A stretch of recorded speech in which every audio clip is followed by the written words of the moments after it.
That's what this discovery model is all about.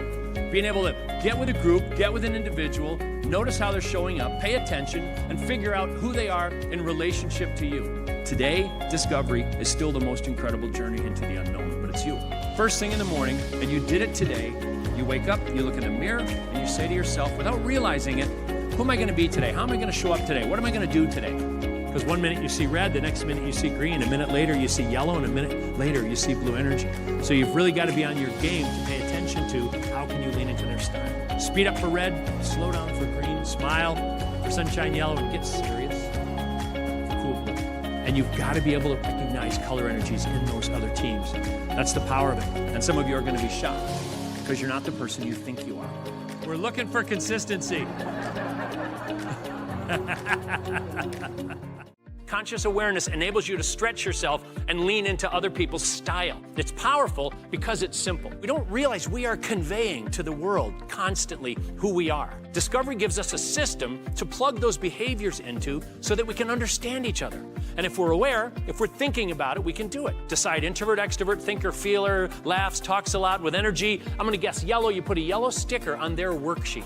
All of your worksheets are taped on your backs. Go to at least 12 or 14 people and vote on the color energy they lead with. That's the first question you're going to answer about everybody in your lives from now on. Everybody you work with, interact with, friends, family, colleagues, customers, clients, vendors, everybody.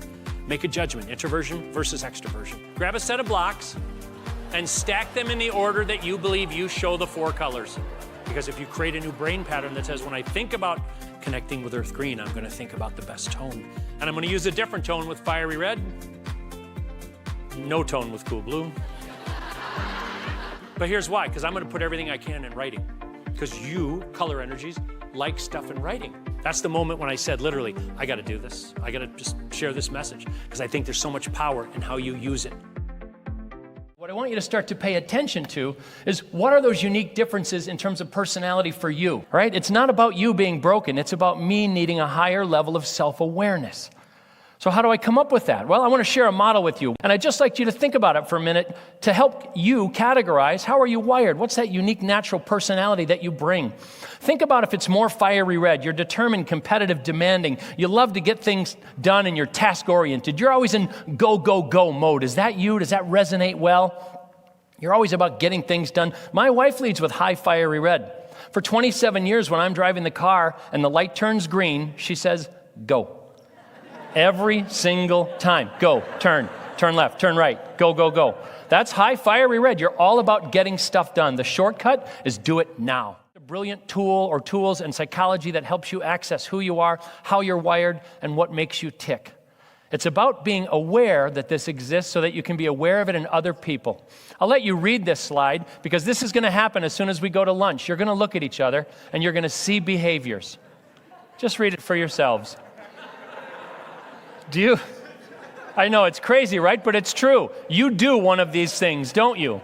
And one of these things that other people does makes you crazy. They're probably your opposite type. Isn't it funny how we do it? I should probably have one more up there for the person who leans in, pretending to hit the open door button, but really hits the closed door. It's why communication gets complicated. Oh no, that's not funny. Here's the funny part. If you've put yourself in one of these quadrants, put your spouse in another one.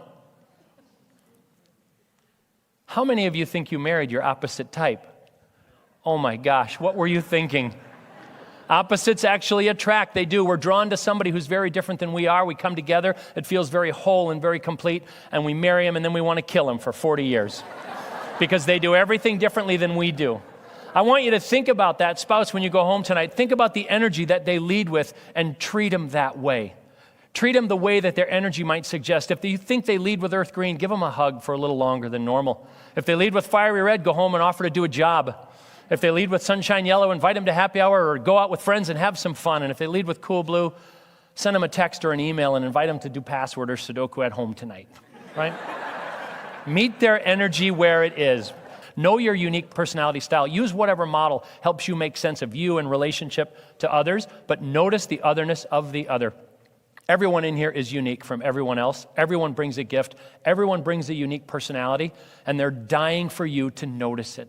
Thank you very much.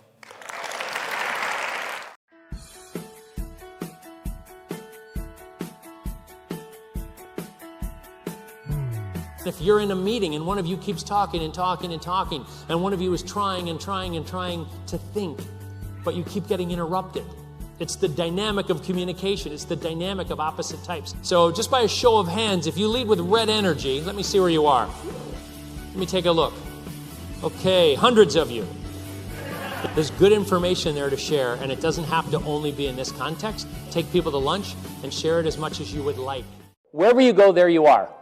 You bring the uniqueness of you wherever you go. And what's interesting about that exercise is it sort of summarizes what insights and what discovery is all about. You had an opportunity to think of a word that describes you well, right?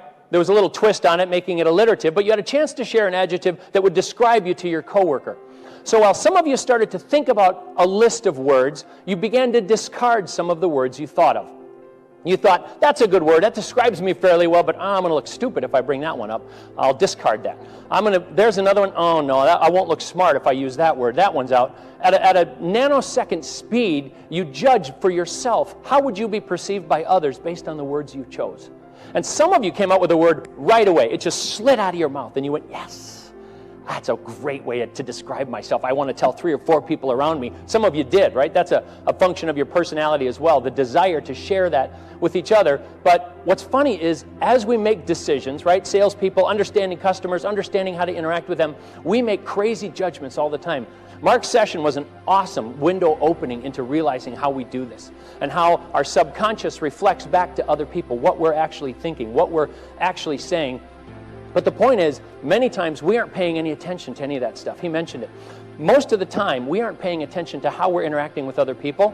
And after the fact, if we made a sales call for an hour and a half and somebody sat us down and said, how did you do in that call? Most of us would say, well, I was pretty, not just pretty good, I was great, actually. I listened to needs. I heard everything they said. We had awesome rapport.